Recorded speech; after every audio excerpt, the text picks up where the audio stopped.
We are following breaking news tonight from the critical Strait of Hormuz.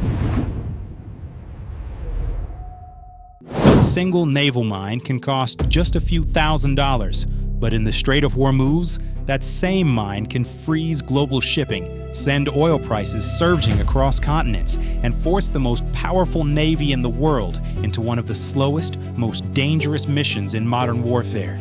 The way they work is they detonate either on the surface or just below the surface, triggering an explosion that can create a gas bubble and shock waves that will tear a complete hole through a ship, sinking it or... That is the paradox of the Persian Gulf. Not missiles, not aircraft carriers, not even submarines. A weapon hiding silently beneath the surface may be the most effective way Iran can challenge the United States at sea. And if that sounds exaggerated, consider this. The Strait of Hormuz is one of the most important energy choke points on Earth. In 2024, around 20 million barrels of oil per day moved through it, along with roughly 1/5 of global LNG trade. If traffic through this waterway is seriously disrupted, the shock is felt far beyond the Middle East. It reaches fuel markets, insurance premiums, shipping routes, and national economies from Asia to Europe. Now here is what makes the problem even more dangerous. At its narrowest point, the Strait of Hormuz is only 22 nautical miles wide. Inside that space, the actual shipping lanes are far tighter, 2 miles wide in each direction, separated by a 2-mile buffer. That means some of the world's most valuable commercial traffic is funneled through a corridor narrow enough to be threatened by mines, missiles, drones, fast attack boats, and coastal batteries all at once. And that is exactly why Iran does not need to defeat the U.S. Navy in a conventional sense. It just needs to make the strait too dangerous to use. That is the real story here. Sources today have told CBS that Iran has laid about a dozen mines in the strait, and that is of concern to the administration because even if the conflict were to end today, those mines could take some time. Because Iran's naval blockade strategy is not based on matching American firepower ship for ship. It is based on asymmetric pressure. It is based on fear, uncertainty, insurance costs, and the simple fact that one hidden explosive in the right place can stop traffic faster than an entire fleet can restart it.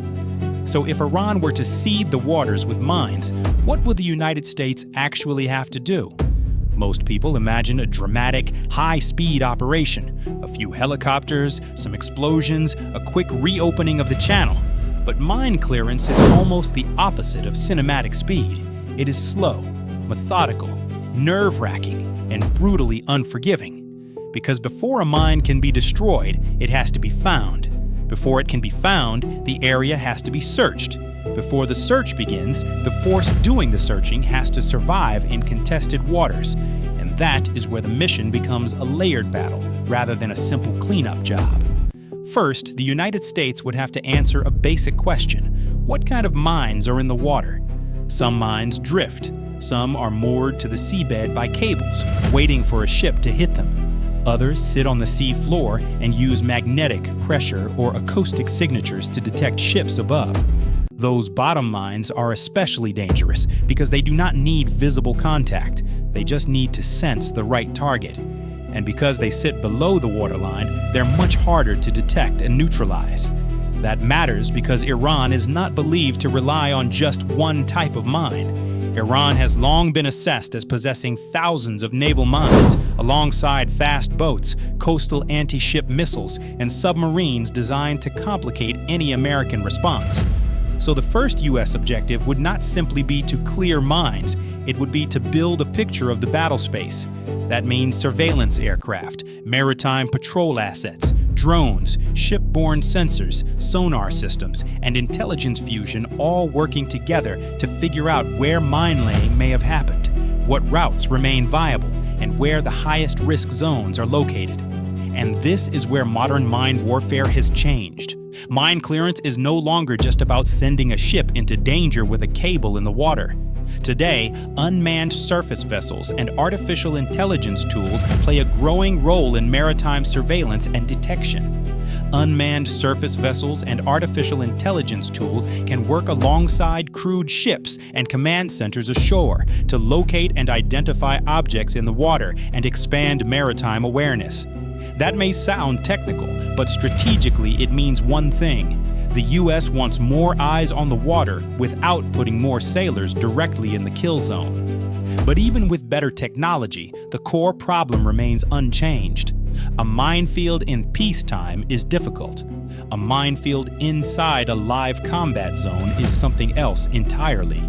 Because the ships and drones doing the hunting are not operating in a vacuum. They are operating under the shadow of Iran's broader anti-access strategy. Fast inshore attack craft, anti-ship cruise missiles, coastal artillery, drones, and potentially submarines. In other words, before America can safely sweep the sea, it may have to suppress the shore. That means strikes on launch sites, strikes on radar nodes, strikes on drone staging areas, strikes on small boat concentrations, and potentially persistent air and naval overwatch just to prevent new mines from being laid while old ones are being cleared. This is what makes a Hormuz clearance mission so dangerous. It is not just about removing explosives from the water. It is about maintaining sea control long enough to do it. And history offers a brutal reminder of what happens when mines are underestimated. In April 1988, during the tanker war, the USS Samuel B. Roberts struck an Iranian mine in the Gulf.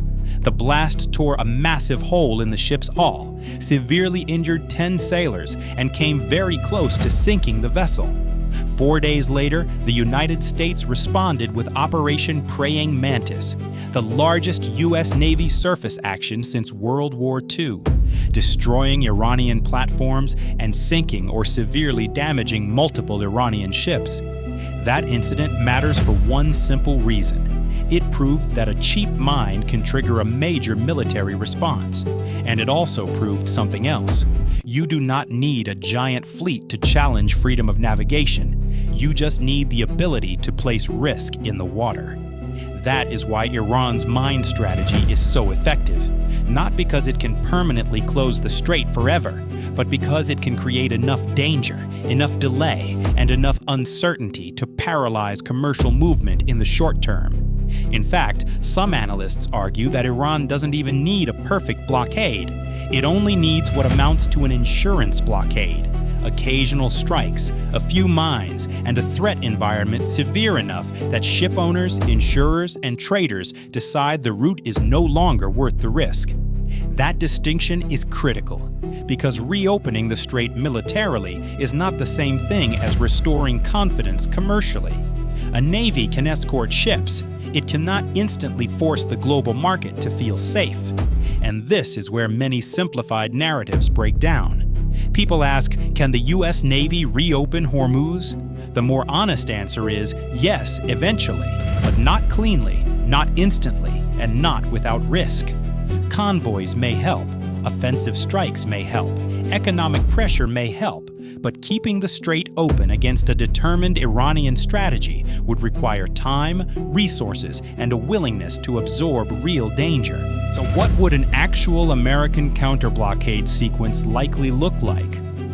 First, intelligence and surveillance would race to identify the threat pattern. Where were the suspected mine layers launched from?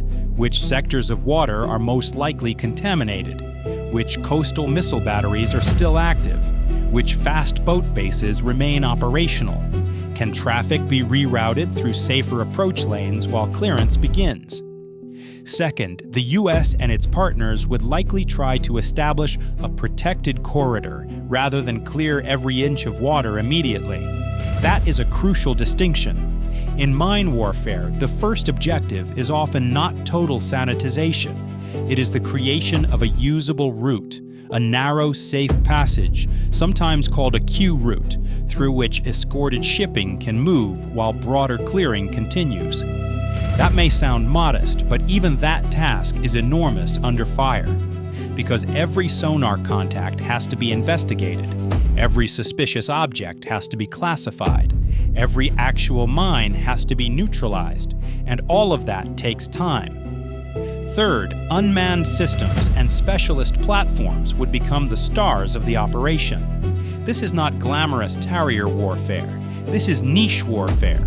Mine countermeasure ships, explosive ordnance disposal teams, unmanned surface vessels, underwater vehicles, helicopter-borne sensors, command centers processing streams of uncertain data.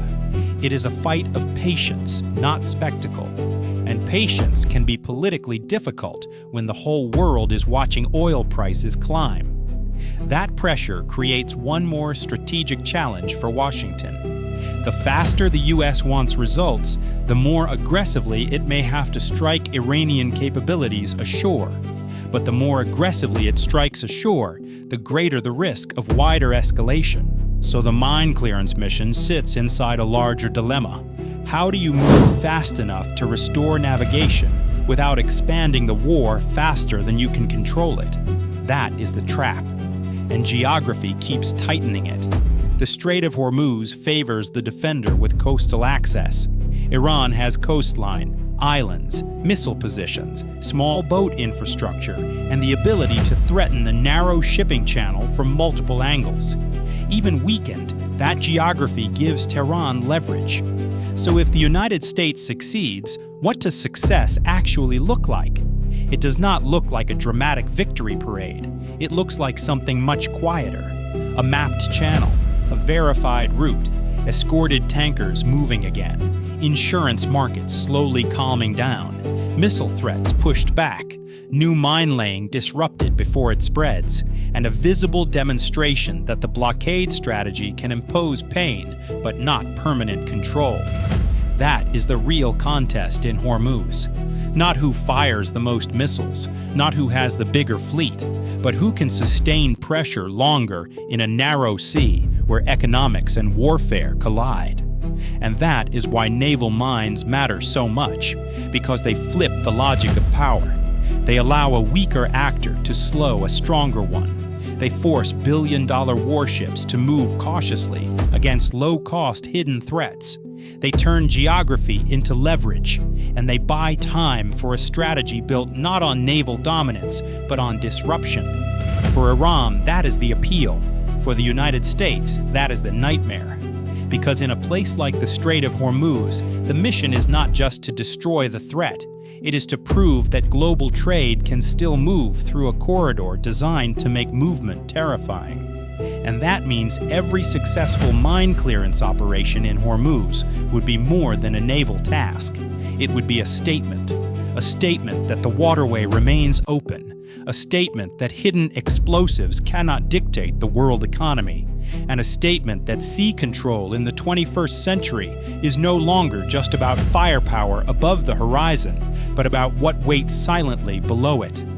So the next time you hear about tensions in the Strait of Hormuz, remember this: the most dangerous weapon in that water may not be the one you can see. It may be the one that forces everyone else to stop moving. And in modern naval warfare, stopping movement can be power enough.